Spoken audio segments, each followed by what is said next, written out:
Bali po, lolo na po namin ito.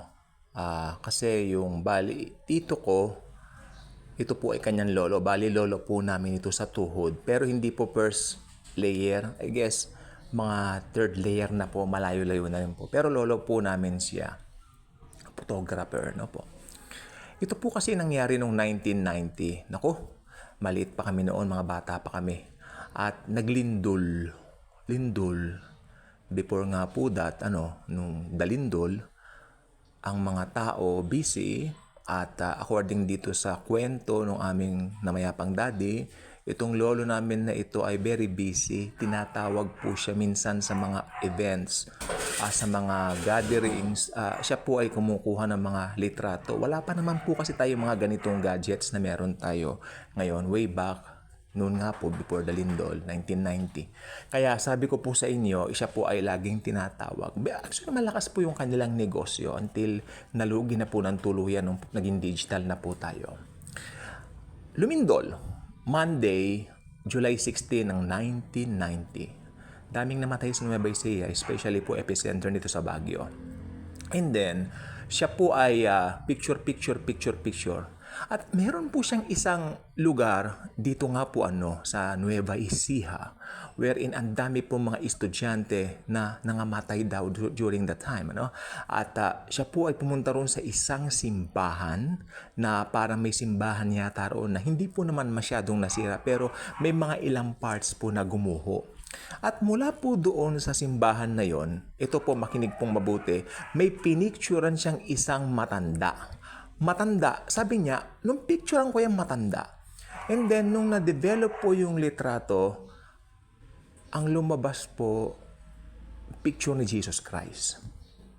Paano po papaliwanag yung mga ganito na usap-usapan or tawag dito? You know what, ginagawa ko ang best ko para makakuha po ng kopya nun para ma-share ko po dito, no? Hindi ko po alam kung sinong kakausapin ko kasi medyo napaglipasan na po ng panahon, po. Kung buhay pa sana yung kopya kung meron, Jesus Christ daw yung nakunan niya. Ano po ang masasabi natin dito bilang mga Kristiyano? Sa Bible, wag tayong aalis.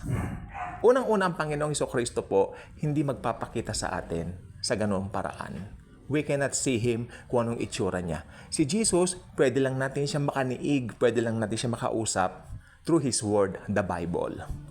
Hindi siya magpapakita, lalong hindi siya mag-uutos sa mga tao na gumawa ka ng larawan ko kasi ayaw niya ng idolatry. Never.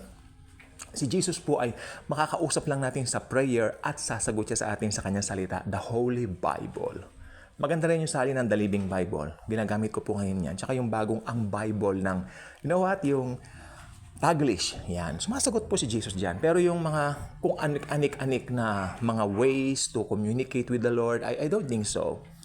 So, sino po yung nakita niya? Ako I believe po, ito po ay pandilin lang ng dyablo. So, last days na po kasi, mag-iingat po tayo. Nangyari po yan 33 years ago. Okay? Kung nangyayari yan 33 years ago, mas nangyayari po ngayon ng mga panlinin lang. Kaya so may Jesus na mukha lumabas daw sa puno. Actually, meron po Jesus lumabas na mukha sa pader. Opo, minsan po yung sa yung sa sky lumabas daw ang mukha niya. Actually, marami po 'yan. Pero kung titignan mo namang mabuti, hindi po man-made. Talagang lumabas po. I mean, merong power regarding that. Meron pong supernatural power. Nakakatakot lang po. Pero masyasyak kayo kung sinong nasa likod nun. Si Satan. Kasi sabi niya, siya na demonyo ay mag-aanyong anghel na maganda. Para linlangin hanggat maaari maging ang mga mananampalataya. Kaya kung hindi pa kayo subscriber sa channel na ito, I invite you to do so. Click the notification bell, share this wonderful video, share the love of wonderful of Jesus, sapagkat si Jesus lang po ang ating maaasahan. Siya lang po ang katotohanan. Wala na pong iba. Itong mga ganitong mga kwento, totoo po yan. Dahil yung picture pong yan wala pa po tayong social media dahil, pero may ilan po nakakita ng litrato. Mukha po ni Jesus yung parang blondie na blue-eyed na basta yung nakikita natin mga picture ni Jesus diyan sa mga walls natin, ganyan po. At ito po, paniwala ko po, hindi po magpapakita ang Panginoon ng ganyan.